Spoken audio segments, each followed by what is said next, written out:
The title of this panel is Equipping Our Cyber Workforce.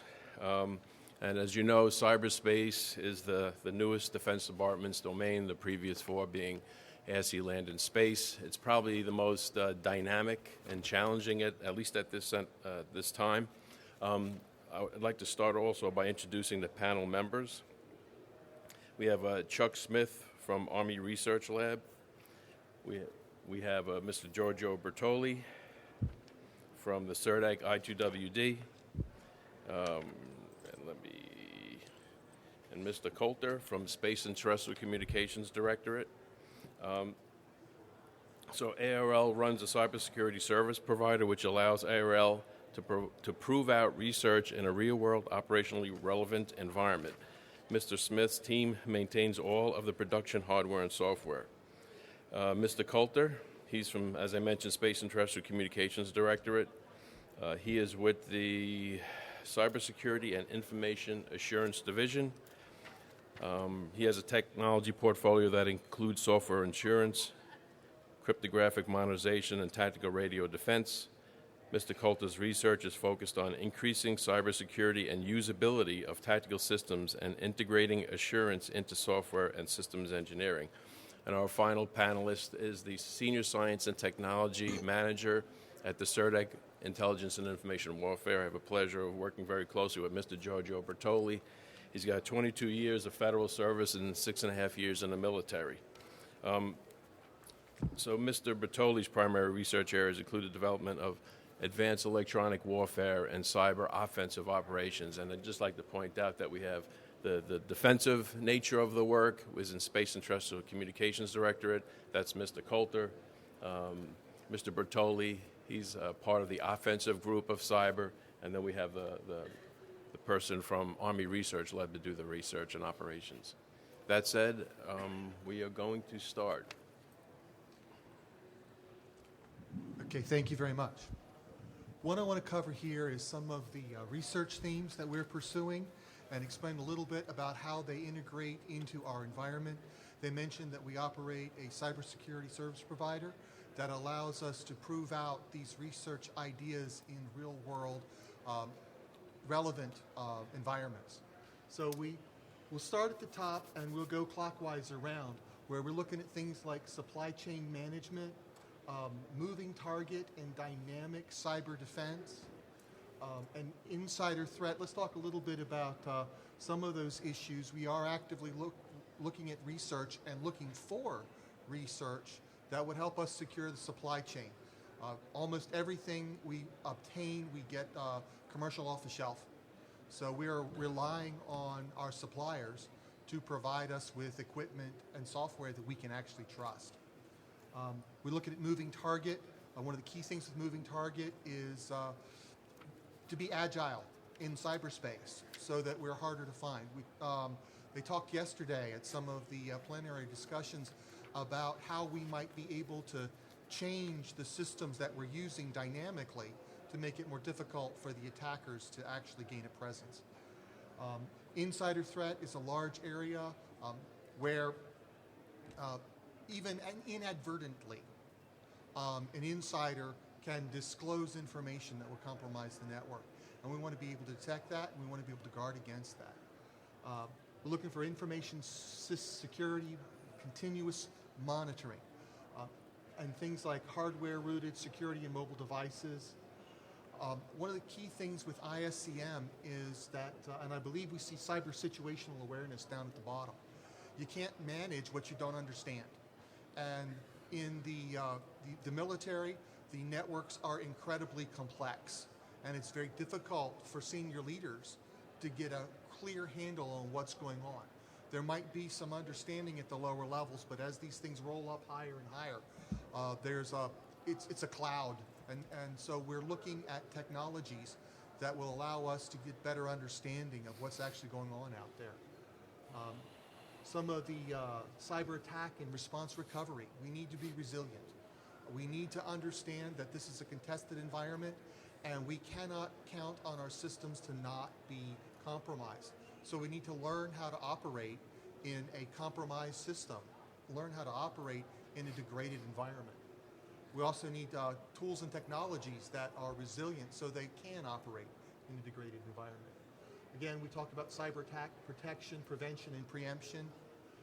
Cyber attack detect and analysis. We're still doing an awful lot of research. And how do we detect malicious activity? Cloud computing. We are working with DISA in their big data platform. And I want to echo what General Lin said yesterday. We don't need yet another Hadoop-based cloud cluster. What we need are analytics that take advantage of big data so that we can go through the massive amounts of data we collect. If you're familiar with the ACAS system, that uses Tenable's Nessus to scan networks and bring all that information up to us. We store that in our big data platform. If you're familiar with HBSS, that allows us to get configuration information for all of the systems that we protect as part of our CSSP. We also have all of the flow data and other things that we collect from our network intrusion detection devices. So we are putting all of that into this big data platform, and we are actively looking for analytics that will help us discover interesting things, vulnerabilities, threats, etc., with all of this big data. Again, we're looking for ways to build trustworthy and resilient systems, and big data analytics. I mean, that's really the key thing we're looking for right now, are big data analytics. So, thank you. Oh wait, next slide. Opportunities. We've got distributed analytics and information sciences. That's an ITA. These are vehicles that allow academia and industry to participate in some of our research. Of course, the Network Sciences Collaborative Technology Alliance, the Cyber Research Security Research Alliance, Collaborative Research Alliance, etc. And we've got an RFI out for interested partners in human information interaction. We're very interested in studying how the cognitive elements of network intrusion detection and cybersecurity and cyber protection. But down at the bottom is the important piece, because that's the website where you can go and take a look at these things and drill down and find out what you really need to utilize some of these vehicles. Thank you.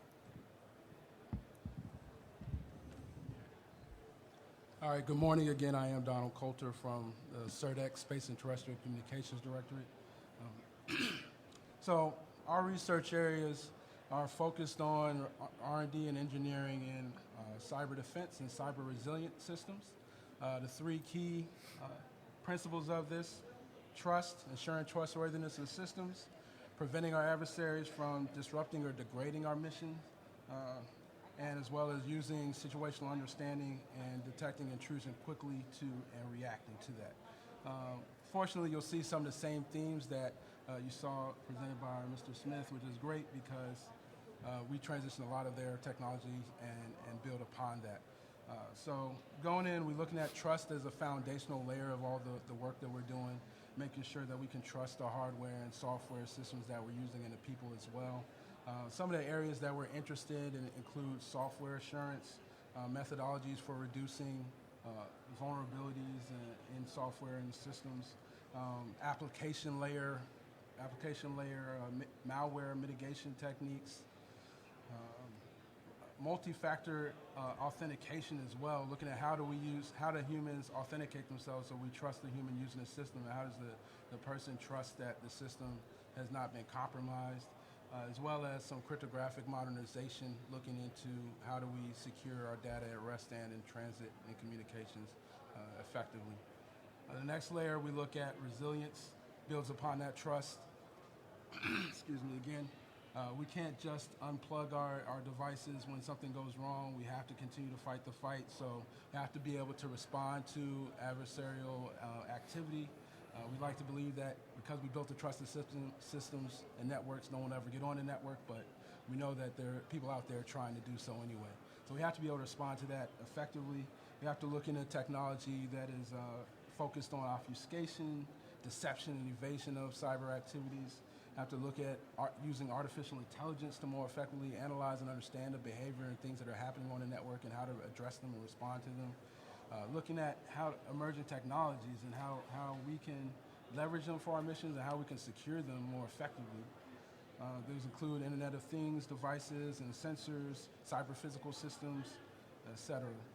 Also look at radios. How do we defend our networks better? How do we look inside the waveforms and understand any malicious or anomalous behavior going on, as well as any stealthy behavior activity at the physical layer?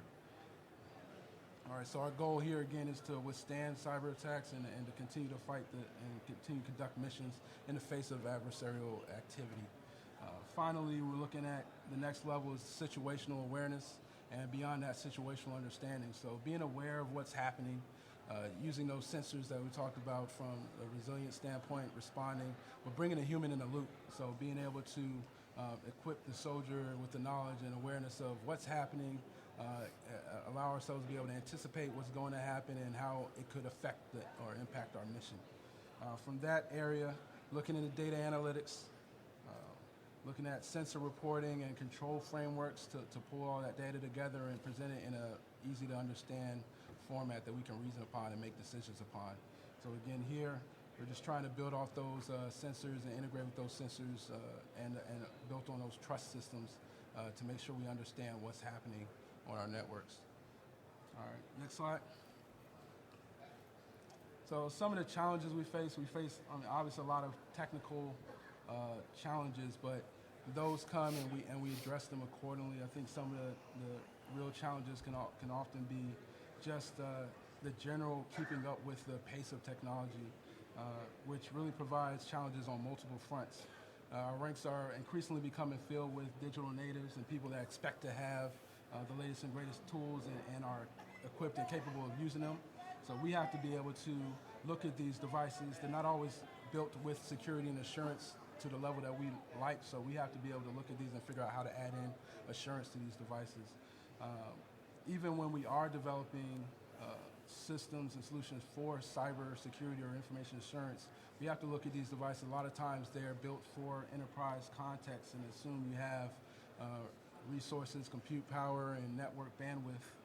We have to look at how can we adapt those, and especially in a tactical environment with our limited networks and computing power, what can we take those techniques and scale them down and still protect those networks?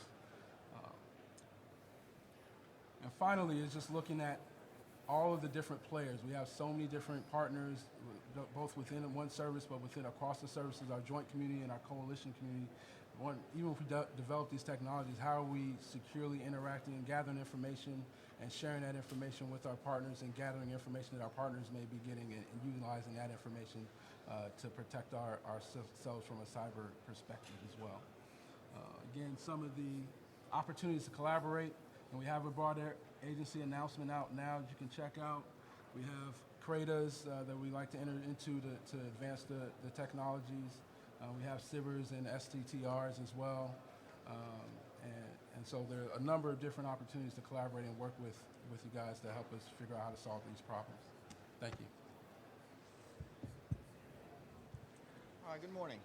My name is Giorgio Bertoli, as mentioned before. So I tend to take a, can you guys hear me? Yeah.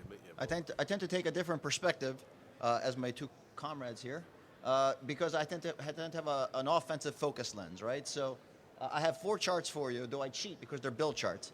But as you'll notice, all 4 of my charts are more challenges than there are solutions because I have more problems than solutions. So I always appreciate the opportunity to brief at these events to solicit new ideas from industry and partners alike. So step 1, this is one of my favorite charts. It's the snapshot of cyberspace or the internet, whatever you want to call it, in one chart, right? So this is our history. It's only 30 years old, right? 35, actually. The internet really wasn't born until the early 90s, so you can say 25 years old. At the risk of dating myself, I will admit I was a Commodore 64 owner, right? Some of the preliminary pieces, I'm sure some of it in the audience can relate. But unlike my son, who has no clue what life was before, iPhones and Google, right? The internet is really not that old. The point that really this chart's trying to make is that we have come a really long way in just a quarter of a century. Who could have predicted from its humble beginnings what the internet looks like today? And that makes it challenging to kind of say, well, what's it going to look like 10, 15, 20 years from now? Because the rate of adoption and rate of change is constantly speeding up. As you can see, what took Facebook a decade to do, reach a user base of about 1 billion years, took other social media applications like WhatsApp just half that time, right? So adoption rates are increasing, technology advancement is increasing, and it's very difficult to predict where this space is going, especially at the application layer. Next slide. So I do have a chart that kind of tries to take a shot at it. You'll notice it's quite sparse. I welcome anybody who's willing to stake a claim to some of this space. Depending on who you talk to, right? Anything after 2050 won't matter because we're going to all die Terminator style right after AI is invented. So Milcom 2050 should be quite interesting. I recommend you save a date for that one. But that's the challenge, right? What are all these predicting technology is relatively simple, right? We know chip speed is going to increase, but what new application is that going to allow? That's going to be the challenge. Next slide. At the same time, right, the internet is still very young, right? By all measures today, there's about 10 to 12 billion devices that are connected to what the internet exists today. By all projections, that number is going to exponentially increase over the next 20 years, right, to billions. Everybody's heard of Internet of Things or Internet of Everything and the like. And it's really going to revolutionize what the internet as we know it is. And as you can couple that with some of the trends we're seeing in terms of urbanization, new signal capacities, new processing capacities, it makes for an environment that's incredibly chaotic. And this has huge implications on our ability to conduct information warfare, intelligence operations, and offensive operations. Next slide.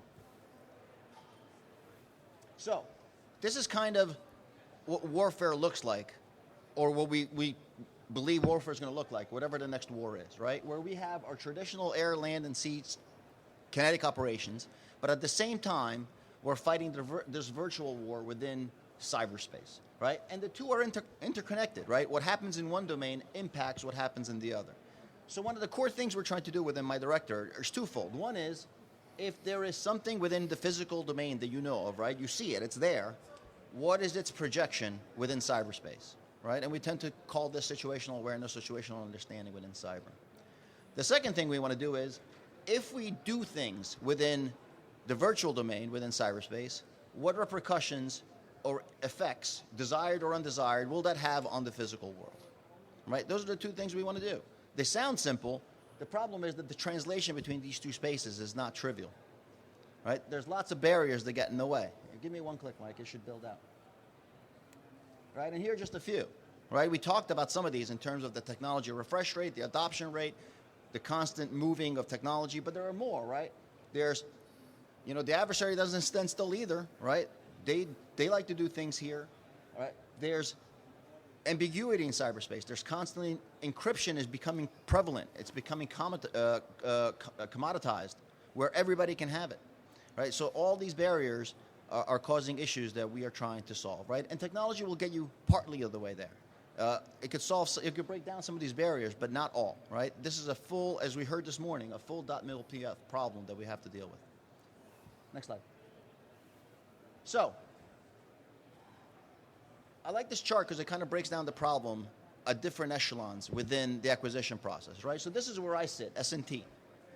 From my point of view, the whole concept of cyberspace or CIMA or SIGINT is kind of superfluous, right? On there, my core issue at this level is, how do I keep pace with the technology, right? How do I keep pace with the threat? The box is the box. It can do all the missions. Just a matter of software programming to do that. Next slide. Now, as we move up, right, as we get to the acquisition stage, right, now you got different PMs, each with their own different requirements and different missions, and we start to bifurcate, right? So SIGINT does this, EW does that, comms does this, right? A lot of the times, they're all using the same hardware, but because of their stovepipes that we put them in, sharing across them becomes more difficult. Next. And then when we get even higher to our force structure and our mission sets, we continue this bifurcation, right?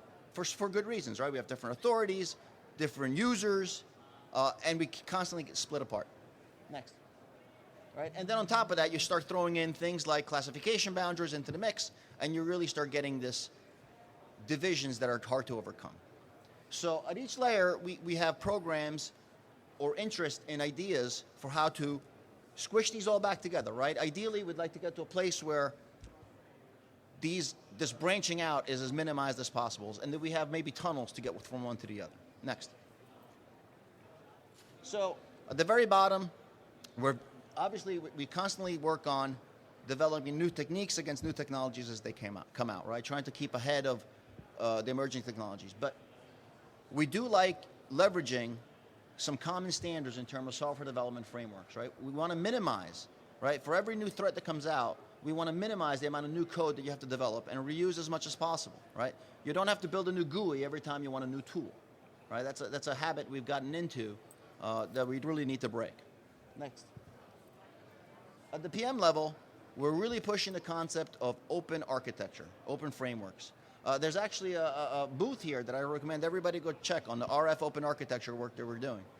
And the concept is simple, right? Instead of building at the box level, can we build at the component level, right? Can we actually go down a layer of granularity so that we have a common chassis with a common data sharing mechanism and backplane, and then you can, if you want a SIGINT system, you just put the right cards in. If you want an EW system, you put the right cards in. You want a comm system, you put the right cards in. And all those things can actually share resources across. Next.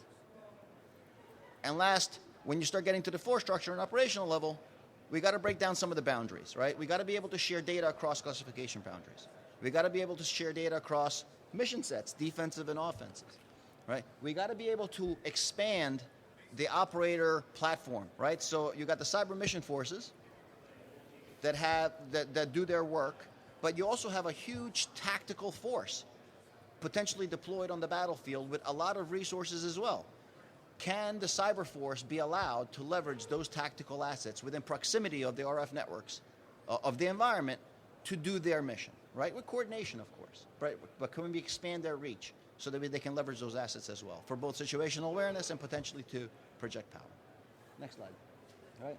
And the ultimate vision, this is my get off the stage bullet, right, is really getting to a place where, regardless of what your mission is, EW, Cyber, SIGINT, you can leverage any node on the battlefield to try to accomplish it, right, at a time and place of your choosing.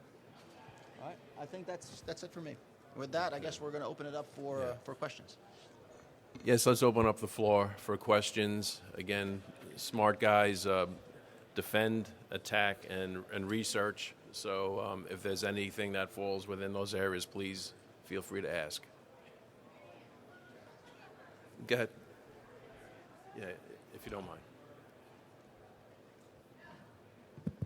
So good morning. I was really fascinated with the cyber historical infographic. Mm-hmm. And I have a history question.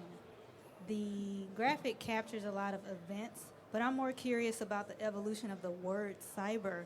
I'm curious if you've been able to identify at what point that word became sort of synonymous with operations. I don't know what happened, but in my opinion, the word at one time referred to IP, but now it has a different connotation. And I'm curious what you might be able to share. I'll take a shot at it. So the word cyber actually was coined from a science fiction book. I can't remember off the top of my head what it was, but it was in the mid-'80s. There was a science fiction book that came out that pretty much coined the word cyberspace, and people took it and ran with it, as tend to do. So originally, you're right, it started with IP, but that was not because, that's because that's the only really thing there was, right? The phone network was its own thing. There was no wireless internet. So I don't think the definition of cyberspace really changed. It just, as technology continued to grow, it grew with it, right? So basically, cyberspace is anything that is connected to the world, the internet, right? If your device, whatever that may be, has some connectivity to what we call the internet, it is now part of cyberspace, regardless of the physical medium that it uses to connect, right? Whether that's IP or something else. Does that help a little bit?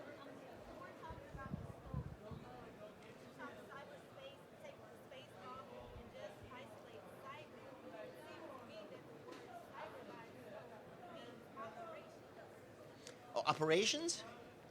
I guess it depends on the context, right? So cyber is really just a. It's not, and it's but just saying cyber doesn't mean anything, right? You always have to attach it to another word, right? So whether it's cyberspace operations or it's cyber environment. So depending on who you talk to, what context they have, right? I use it to define the actual environment, right? The actual technology space.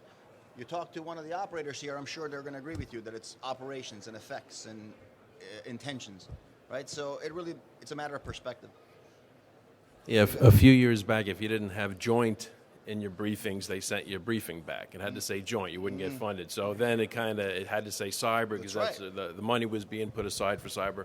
So it kind of expanded. And I think this group here is helping TRADOC define what cyber is, how to train it, how to write the requirements. So we are actively doing those things. But I do think it's a good trend to acknowledge that we are starting to equate or integrate our understanding of cyber in terms of operations and how it affects the mission that we're trying to accomplish. We can't look at it as a separate thing to be worried about. It has to be infused. Our cyber operators, every soldier has some type of cyber equipment for the most part, and as we go along, it'll be only grow and intensify. So they have to be aware. They have to be smart and use their devices intelligently. We have to make it so that it's easy for them to use the devices securely and that they can trust the information that the devices are presenting to them and that they're sharing with each other. So it's critical that we understand cyber in terms of its impact to the mission. Yes, sir. Yeah, please go to the microphone.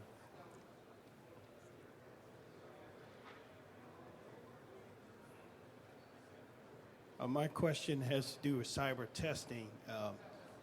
I've heard that there is some talk about a cyber range being stood up, maybe at APG. Could you guys talk a little bit about that? So I don't know how much I'm allowed to say, right? But I'll try to answer it as best I can. So I'll speak in generalities, right? The need for a mechanism to test cyber capabilities, whether defensive or offensive, is definitely a need, right? And it's a huge, huge challenge. As I mentioned, right, the scales we're talking about are astronomical. So depending on what you want to test, the availability of laboratory-type resources or range-type resources to somehow emulate the environment in a realistic way, kind of like we try to do within, the National Training Center and Yuma and that kind of thing for EW and other assets, is pivotal, but it is very difficult to do, right? So there is work ongoing to figure out how much capacity is really needed from a national cyber range perspective or just even a laboratory perspective to have the resources needed to somehow validate the effectiveness of some of the tools that we're developing in the answer.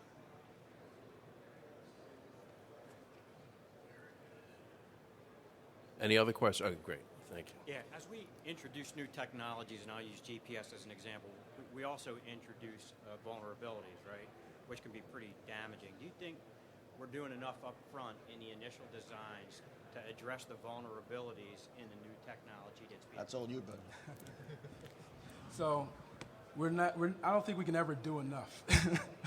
But I think we are seeing a growing trend in the right direction to infuse cyber and information assurance engineering into our systems engineering and technology development plans. So I think with the stand-up of like the Joint Federated Assurance Centers to help the services zero in on and be aware of the resources they have in terms of both cyber or hardware or software assurance analysis, as well as providing those services to help them do the engineering up front.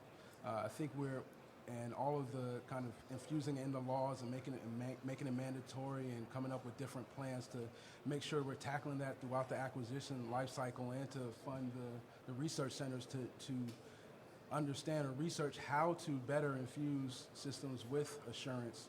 I think we're on the right path, but there's always more that needs to be done. Yeah, so General Crawford at the previous event spoke about the software solarium. He had his first annual software solarium as a, for instance, within cyber thought process to do software assurance, software foundry, hardware foundry to make sure from the inception of a program, hardware and software-wise, through deployments, through fieldings, to do the IAVA patches, to do how do we do this better. And again, there's probably not enough money to do it all exactly right, but that's part of what we're doing at APG amongst this C4ISR community. And there's another software, Solarium, the second one coming up, I think in January or February. Yeah, they mentioned it. Yeah. So it'd be worthwhile to get the, either to attend it or get the notes from it. Any other questions? Yes, please. Can you speak a little bit about how automation will play a role in integrating cyber going forward and some of the challenges?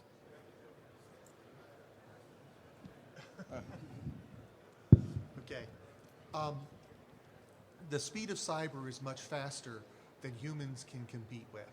So we are actively looking at ways to automate more and more, especially of the repetitious tasks that our cyber defenders have to engage in. So this is an active area of research as far as we're concerned. How do we, we're looking at things like artificial intelligence to try to, and machine learning, so we can learn what our analysts do so that we can have the machines repeat what our better analysts do to analyze things.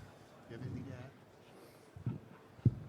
I'd also say, in addition to automation in the operational context, even like the previous question about what we're doing up front, we're leveraging and learning how to use machine learning and artificial intelligence to understand weaknesses and as part of our system engineering process, and how we can prioritize the vulnerabilities that we're attacking in our testing activities, how we can zero in on those tests and identify the true positives that are weaknesses that could lead to vulnerabilities, as opposed to a lot of false positives that tools can output. We're looking at how to use automation to, again, give recommendations to software and hardware analyzers and point them in the right direction. We're looking at from just normal software to mobile software applications, and how can we better use tools and use different interfaces completely than just looking at code to help you identify, is there malicious behavior in this application, and using different tools to tweak that and learn and teach that automatically so that it gets better over time. So it's definitely a growing field of interest. Yeah, no, I agree. Simplifying life for the analyst is a huge potential for automation. Primarily, though, I think it's one of the fundamental things that we can do to reduce the training requirement, right? You heard this morning, training is one of the fundamental issues we have in terms of force structure and force retention, right? You can't have a bunch of computer scientists, master's degree, E5s and E6s. It just doesn't work that way. So how do you simplify the user interface to some of these tools for the users and have automation on the back end doing some of the more complicated stuff to simplify the face? I was in the service in the early 90s. I was actually one of the first units that was given the Singars radio when it first came out, right? This was a revolutionary new radio, frequency hop, unjammable. Out of the 3 years I was there, I think we got it in frequency hop encrypted mode once, because none of the users could figure out how to freaking do it, right? It was like 27 different button pushes. You had to do a dance, a seance on the side to get that thing to get into frequency hop mode. It was just way too complicated, and I'll bash engineers for that, me being one of them, right? Because we like a billion buttons and a different ways of doing things. We are not good GUI designers and HMI designers, right? So we need to figure out how to do that better, and automation, I'm hoping, can help with that. So with regards to actually equipping the cyber workforce, so the Army's methodology of equipping is all of you are apparently the same general type of unit, you all get the exact same equipment, you will employ it in this particular method. In the cyber universe, that doesn't really work quite as well, because even just with a CPT, there's 4 different flavors of CPTs, they have totally different missions, so giving them all the same kit and expecting them to use it the same is not probably the most efficient thing to do. So what are the plans to perhaps offer a menu of choices that a team can say, because I do these missions, I need this, I don't need that, don't bother spending money on that, and I'll take one of those, and also leveraging existing DISA cloud solutions that I can plug into the network, basically create an extension network so that when we travel all over the world, it's already online. I don't have to drag a server around the world with me. Okay, first of all, I completely agree with you. There are no cookie cutter solutions. You did mention one of the possible methods to try to address this. We're looking at one of the reasons we have standardized on the DISA Big Data Platform is to provide a consistent server backend that could be addressable by any standard equipment. So basically, you would take a standard kit, like let's say a tablet or a smartphone or something like that, the standard with standard APIs that would then interface with whatever application that you need that would be hosted out of the DISA Big Data Platform. And we're already working with CPTs to use our tools that are on the Big Data Platform so that they can come to a site, they can reach back to the cloud, and then get the information that they need to do what their particular mission is, whether they're hunting or defending or whatever it might be. I would agree that, you have competing interests, right? So on one hand, you want the flexibility to be able to use whatever tool you want. On the other hand, we want to be able to converge on kind of a simpler set of tools so that we know exactly what we have, we can maintain them, we can probably get a better bargaining position in terms of pricing and sustaining them. So it's always a competing avenue. I think we do concentrate on identifying the outcomes that we want to have and standardizing, okay, what information do we want to be able to see and what the types of decisions are we going to have to be able to make, and then let the teams pick the tools and just ensure that we have ways to either know that those tools are already going to output stuff the way we want it, or that we have convergence tools to kind of parse and read through those things that give us and pull out the particular information and present it in a way that's useful, and so that we know that we're getting the right stuff, and that if we're dropping teams or moving people around and introducing people to teams, they kind of know what they're expecting to see out of these tools. Yeah, I don't really have that much to add to that. Yeah, I just want to point out, too, that within the CERDEC, we have a few dozen soldiers from West Point that come through every summer. They spend a few weeks. We get them into our labs. They can touch, and they build, and they do things. We have a very good relationship with those at West Point. We actually help them develop curriculum as well as build out their SCIF up at West Point. So great relationship with Army Cyber Command. So we are integral in the development of whether it be, I'll call it discussions on policy and how to do these things, as Giorgio mentioned, EW Cyber SIGINT, what does that mean? As well as how to, again, at a board and box level within our labs, have soldiers work with us to build those things, write code, so we all have a better understanding of our jobs and how we do it better in a more synchronized way. So I'm curious to know how you guys actually share data across all the different labs. I know you guys are, all from the Army Research Lab, but then there's Air Force, and then there's other across the DoD and the IC. And a lot of the stuff you're talking about, especially with automated things, and in the future, those are it seems like each lab is researching these different things. So how do you share that information across all these DoD and IC labs, et cetera, to try and make sure that you guys are, I guess not working on the exact same thing or not reinventing the wheel every time? Yeah.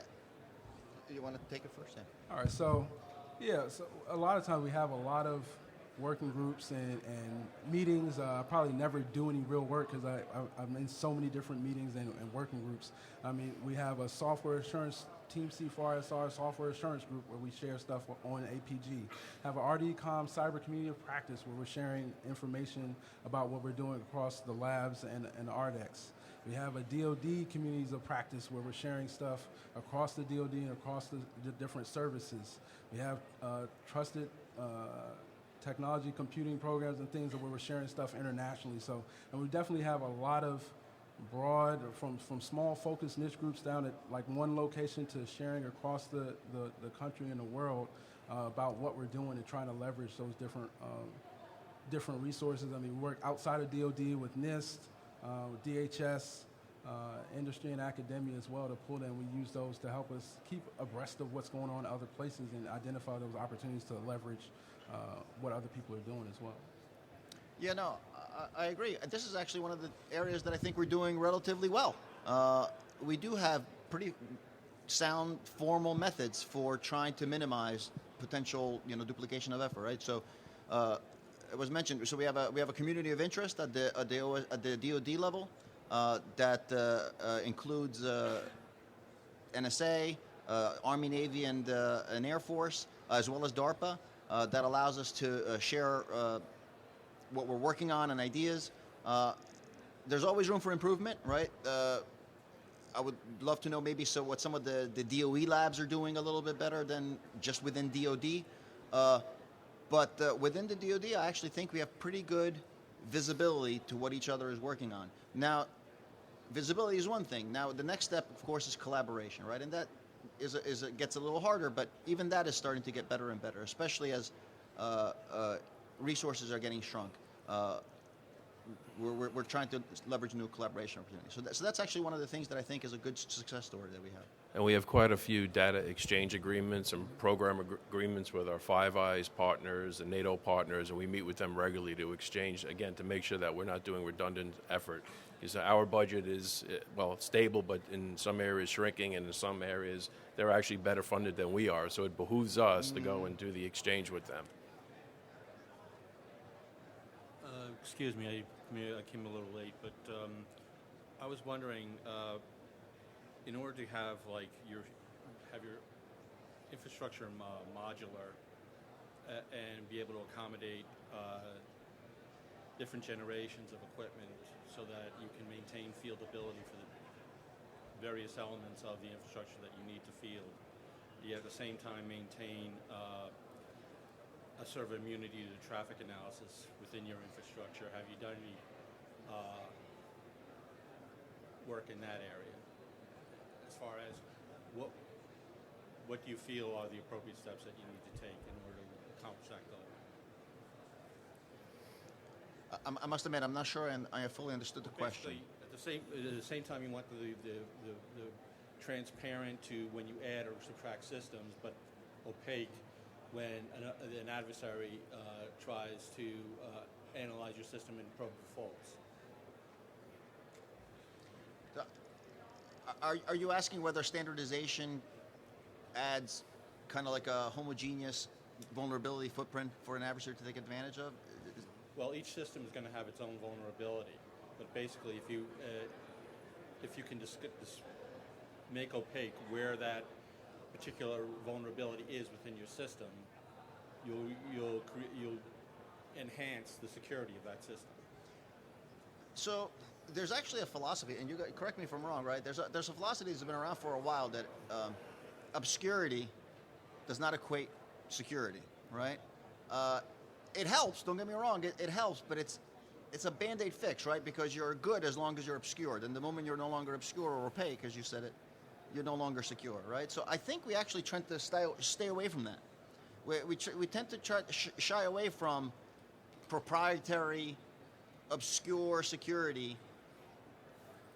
Let's face it, it's been pretty well publicized that we're not very good at keeping secrets at times, right? So relying on only obscurity for security is probably not the right way to go. I'd rather make it public and make sure that it's secure, or if you do find vulnerabilities, at least know them up ahead than to do the obscure thing. But please. And I'll also add to that, I think, and we build and use a lot of the basic research labs to help us develop techniques to formally prove the security properties of these systems and technologies that we're using. So we build upon that to try to really assert and understand what can we trust this thing to do, where do we know that we don't understand all the properties and that there's risks, and how can we then identify other opportunities to mitigate those risks as well. So obscurity by itself will not cut it by any means, but we have to increase our understanding, which is done by increasing the level of maturity of our systems engineering and supply chain management as well, to understand how much we can really trust these systems and what we expect them to do. And we do protect our systems from the kind of scanning you're talking about.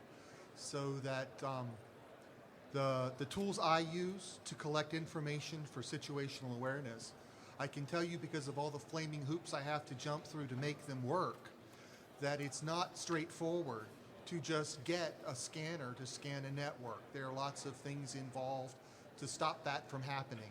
There are firewalls in place to stop that from happening. There are network intrusion detection devices that are there to stop that from happening. So in order to collect the information that I have to collect from my ACAS scanners, from my HBSS systems, and from my network intrusion devices, I have to jump through all kinds of flaming hoops and set up appropriate access control lists so that I can get the information, but others can't. So we are aware of that problem in general and are taking steps, especially in the sustaining base. It's a little tougher in a wireless environment because it's kind of hard to put a firewall around every WAP. You know what I'm saying?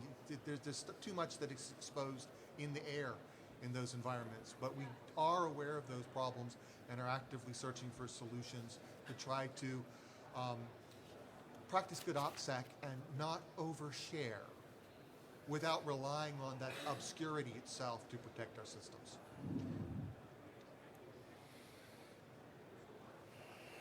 Any other questions? Okay.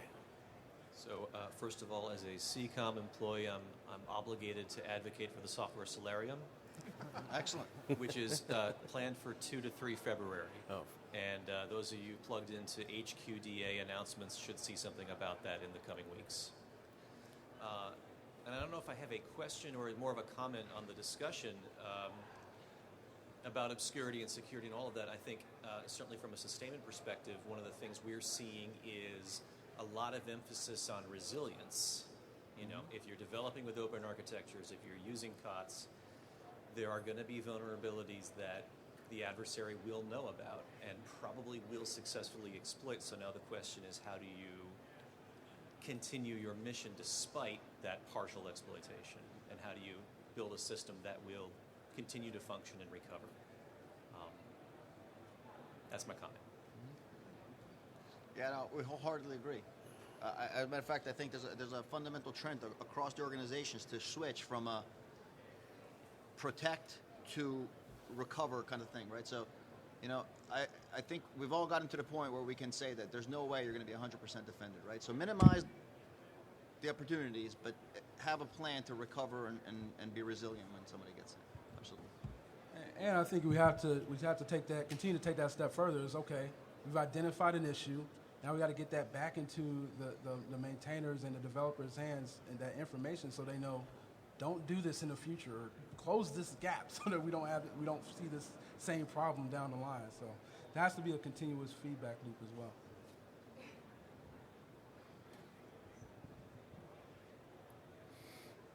Any other questions? They're just warming up. Come on, give them something hard.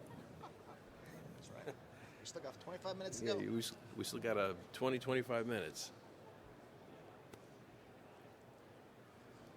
Okay. Is that it? Good. Okay. Maybe. So can I get a round of applause for Mr. Bertoli, Smith, and Coulter?